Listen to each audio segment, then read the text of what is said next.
For over a century, students from Forest Lake area schools have been rewarded with an educational foundation that provides for a bright future. The list of alumni from the school system is filled with success stories. Success as measured in a variety of ways. The district takes pride in offering both opportunities and academic challenges to its students.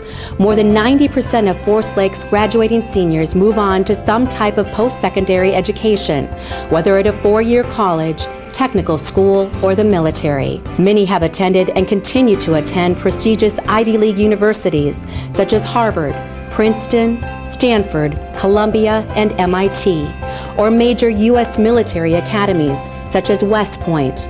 Others stay closer to home and enroll in the excellent colleges, technical schools, art schools, and business colleges located right here in Minnesota. Forest Lake alumni are a diverse group.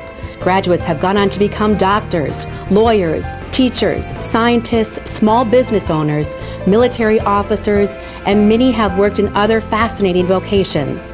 The list of alumni of Forest Lake Area High School includes a Tony Award-nominated Broadway actor, a Harvard Medical School professor, and an award-winning Wall Street economist. Hi, I'm Carla Holt, and I'm honored to be one of the graduates of Forest Lake area schools to be featured in this series. The following are just a few of the many interesting stories of people who have attended our school district. These men and women have found success in a variety of ways. Personal success, professional success, and success as measured by facing the many challenges we encounter every day of our lives and overcoming those obstacles on our way to becoming better people. Success, it all starts here.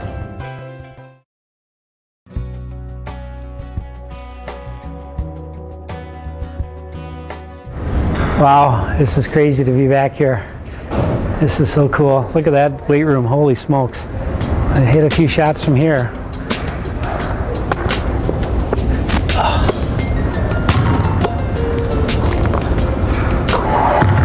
Still works. The baskets still work here. I moved to Forest Lake in 1980 from New Prague. I was in 7th grade, so I started right away at Central Junior High. Went to Central Junior High for the 3 years. I was there during the split shift year, which was the year that they were remodeling the junior high. So Southwest and Central both went to school at the same place. So Central started at 6 a.m. I think, and we ended at about 1 o'clock. So it was really a crazy schedule.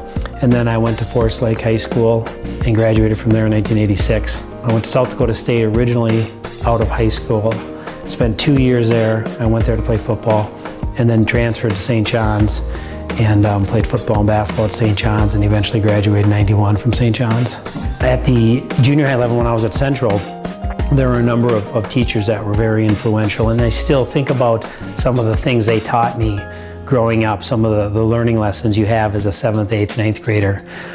Bill Lusheen and Bruce Thompson were a couple of my coaches, along with Bill Streeter.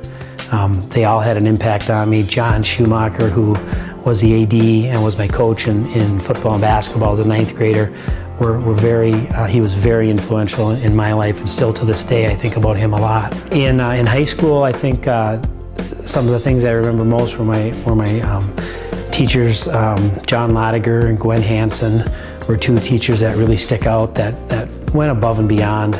Really spent some extra time with me, which was very helpful. The whole community, the whole staff at Forest Lake was very, very helpful. Doug Peltier, the athletic director, was a great influence, along with my coaches Mike Grant and in football and in basketball, Brian Hegseth. But all the coaches were great at the high school level. Bill Streeter and Larry Teege and Jim Herman. All those football guys were really important to me. I'm probably forgetting a few of them. But it was a great environment. Everybody was connected. Everybody was in it for you. It wasn't like you were just a number there. They took good care of you. When I was a sophomore, I was lucky enough to be on the varsity, and that year we played in our last football game. We played Coon Rapids, who was the #1 rated team in the state, and eventually became the state champions. And we beat them at Forest Lake, and it was probably the biggest win the program had at the time, and that was pretty exciting. And in basketball, my senior year, we made it to the region finals, and eventually lost to Moundsview, who went on and represented our region at state. But those are probably two of the biggest games that we had at Forest Lake. I graduated from high school. I ended up moving going to school at South Dakota State. I was playing just football out there. I was there for 2 years. Decided to transfer. They had originally brought me in because they had a strong passing game. That offensive coordinator left, and they brought in more of a running game, so it wasn't really fitting. And the opportunity to go up to St. John's was unique because Mike Grant, who was my high school coach, was up at St. John's as an assistant coach. And so going up there made sense. Tommy and Nick Ramble, who were high school friends of mine, were up there. Dan Hennon and Todd Fultz, who also played with me, were a little bit older, were at St. John's, along with a handful of other Forest Lake guys. So it was a real easy fit. And then I went up to St. John's. I played football and basketball at St. John's. I was there for 3 years, and really the St. John's experience has been probably the most influential thing for me in my life as far as the opportunities I've had and the people I've met. That's been a really neat deal from the professional standpoint. So I was a history major at St. John's. I was originally going to go into teaching and coaching. I really wanted to coach. I decided after I got out of college, I had the opportunity to travel overseas and play football and basketball. Played football over in Germany for a while, and basketball. Our basketball team traveled to Brazil for about a 3-week exhibition tour right after my senior season. So I had the opportunity to travel, and then decided to not go into teaching and to set up an organization that would take sports teams over to other countries. And so I started a company called Athletics International and took different football, primarily football teams. I took one basketball team over, and we mostly went to Ireland and Northern Ireland at that time. I think one of the most unique things about Forest Lake that I look back on now was the fact that it was a hometown. I mean, it was a city with a main street, and it was people who had lived there a long time. It wasn't a little suburb. It was a community from the start. In 1985, when I was a junior at Forest Lake, my brother was unfortunately battling cancer, and he was younger than I was. He was 11 at the time, and he died on September 14th of 1985, and that was a real challenge, you know, for not only me but for my family. And the Forest Lake community, from the high school and all the teachers and coaches there who were with me each day, our church at Faith Lutheran, and everybody from all the walks and different aspects of Forest Lake really rallied around our family, and that was very instrumental. There were some challenges. It was a very tough time. You know, my grades dropped, and I had people like John Lodiger and Gwen Hansen who spent extra time with me to help me stay eligible and to keep focused on my grades, and they would stay after school with me and put in extra time, which was incredibly helpful.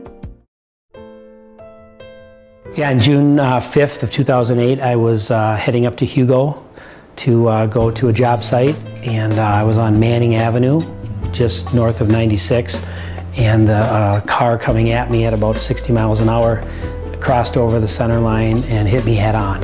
I had very little reaction time. I remember seeing it at the last second. I remember having enough time to think this is going to be bad, and then I was hit. I remember everything from the accident except for a brief, probably 10-second, 15-second point where the car went airborne right after the collision, and then skidded to a stop, luckily landing on its tires, so that was, I'm very grateful of that. The car started on fire, and I was able to get myself, without the use of my legs because they weren't working at the time and my back was in tremendous pain, pulled myself into the back seat of my car with my arms, and then was able to get up to the window when a couple of other people approached the car and helped pull me out. And I spent a little over a month at Regions, or almost a month at Regions, I should say. Came home then, was at home for about 3-4 months, went back to Regions for about another month, and then rehabbed pretty much the rest of the way. I recovered and went to the Courage Center to do my rehab, and I was there for a good year, a little over a year in rehabbing there. And it's just, the Courage Center is a phenomenal place. I've spoke a number of times at different events that they've had, and I've mentioned this each time, that the Courage Center is a place just full of overachievers, and you cannot leave that place without feeling motivated. So a couple years after my accident, I decided to write and publish a book to kind of tell my story. I had a lot of requests of people wanting to hear about it and speaking and things like that. So I wrote a book. I called it the Year of Little Victories, and it basically follows my life and my family's life over the course of 2 years of recovering from a 120-mile-an-hour head-on collision, and the challenges we faced and the changes we faced. And the book's done really well. I speak a couple times a week and sell the books online at toddfultz.com, and it's been a wonderful opportunity for me in a number of ways. As negative as the experience was to be hit head-on and to spend so much time in the hospital and recovering, there is good that comes out of everything. And in this situation, I've had the opportunity to reconnect with a lot of people. When I go to different speaking events, I'll have different Forest Lake people that'll come up to me or that'll connect with me. We get so few opportunities in life to connect after you get out of school, because everybody goes in different directions and they take different paths and start their families at different times. So really the opportunity to get an extra day or two or an extra opportunity to talk to them was really a gift. My name is Todd Fultz, and I am Forest Lake Area Schools. We hope you've enjoyed this series of success story videos. Other features will be added over the next few months and years. So feel free to check back to our website periodically to see more great stories about Forest Lake area schools. I'm Carla Holt. Thanks for watching.